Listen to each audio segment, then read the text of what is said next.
I apologize if I'm looking at my phone a lot. I didn't have a lot of time to rehearse this.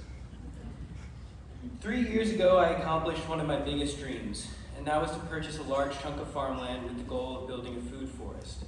The Maryland Piedmont Reliability Project, as it stands, will destroy my entire past, present, future, and everything I've worked so hard to create. This project will go directly over my home, my parents' home, which I grew up in, and my friend's home, who lives on my property. It will cut through my blight-resistant chestnut orchard, completely destroying it, which was a man's life work which he donated to me. It will cut through untouched forest and recently planted trees, shrubs, and ground covers.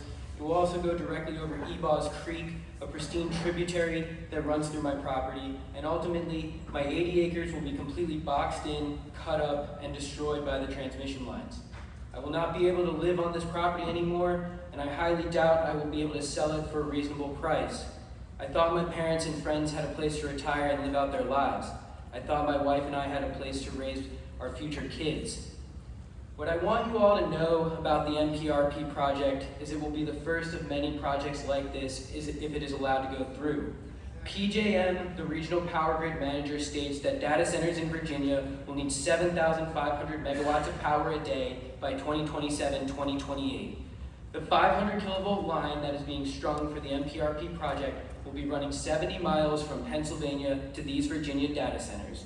One 500 kilovolt line can send 900 megawatts of power a day, as stated by a study done by Baylor University. That is less than 1/7 of the power needed for these data centers. I implore you all to also look up the immense water needs for cooling these data centers as well.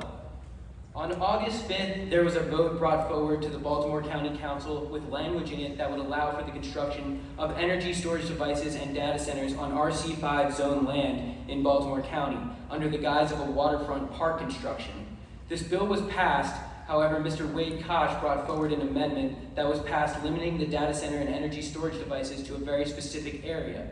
The language about RC5 zoning in this bill should be a giant red flag to all of you.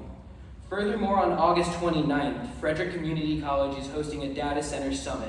Here, people from the data center industry will be trying to sell businesses and politicians on all the good things data centers can do for Maryland and its economy. If the MPRP project is allowed to go through in the manner in which it is proposed, and Maryland lawmakers allow for the unrestricted construction of data centers and data center infrastructure in Maryland, there's a good chance an extremely large chunk of farmland will be lost.